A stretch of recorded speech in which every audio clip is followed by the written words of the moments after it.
transforming bracket! What's going on, everyone? So this is, of course, another doubleheader movie review where I focus on two movies that I'll be talking about. Both of them, ironically, are horror movies. The first one I'll be talking about is Censor, and then the second one will be St. Maud. So that being said, it will also be non-spoiler. So if you were looking for a more in-depth review, this won't be it for either of these movies. But enough exposition. Let's get started with me talking about these two movies in non-spoiler form. So the first one we'll be talking about, as I mentioned, is Censor. All I'm going to say going into this movie is that I knew it was about a film censor. Go into it just knowing that, and I think you'll have a really good time, because this movie is definitely a callback to the 1980s. Not in like a Stranger Things kind of way. It's more of a this is very violent kind of 1980s throwback kind of way. It reminded me a lot of Videodrome. Not as great as Videodrome by any means, but it definitely has that aesthetic of like Videodrome. It's got really nice cinematography. It's got a pretty neat score when it actually kicks in. A lead performance that's really good. The actors, her names, I know I'm going to pronounce this wrong, so I do apologize.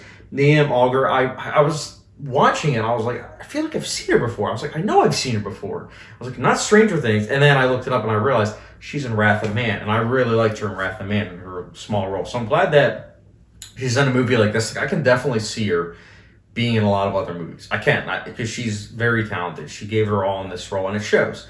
Very strong performance. But I will say I felt mixed about this movie. I like the filmmaking, and I really do like the fact that, an independent film like this is kind of, gaining, traction and everything, especially on like Letterboxd.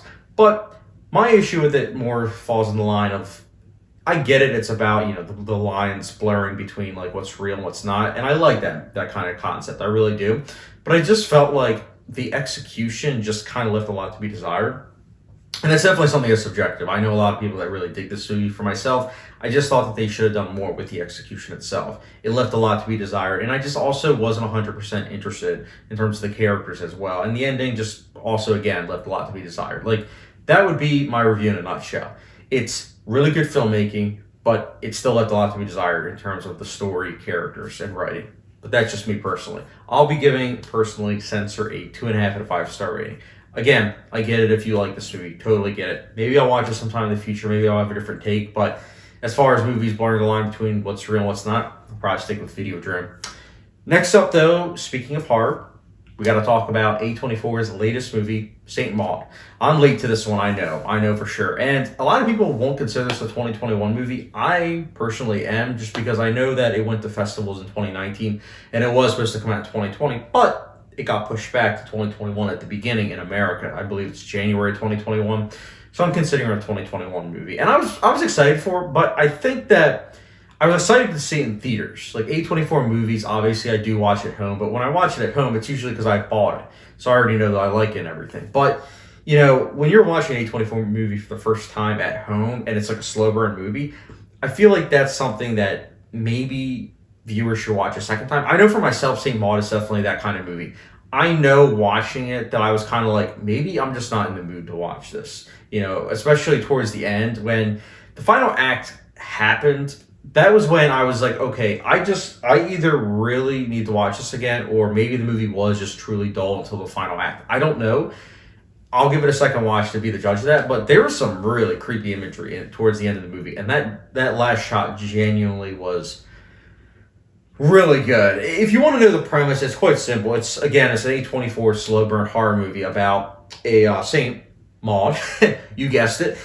She is a nurse. In all seriousness, she is a nurse played by I forget the actress' name, but the actress that plays Maud. She essentially is tasked to go to this home and take care of this one woman. And this woman, Helen, is someone that is like the opposite. She's the opposite end of the spectrum of Maud, and Maud is essentially trying to convert her. So it's an interesting premise.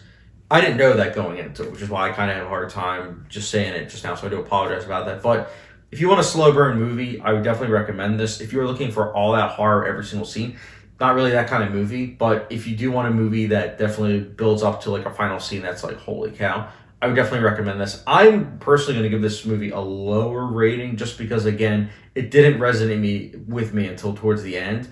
And even in retrospect, what I think about this movie is towards the end and not like the first or second act.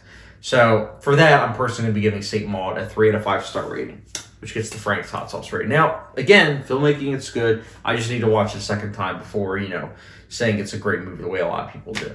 But yeah, and who knows, if you guys follow me on Letterboxd, you know I do rewatch A24 movies, so I do try to give them a second chance because I love them. They're great with what they do. But yeah, so those are my quick thoughts for Censor and of course St. Maud. As of tonight, I'm going to be actually watching F9, the newest Fast and Furious, so stay tuned for that. I don't know when that's going to be getting released in terms of on my channel, but stay tuned for that. And yeah, as always, guys, let me know your thoughts on these two movies. If you've seen either of them or both of them, let me know your thoughts. And of course, you can talk spoilers in the comment section.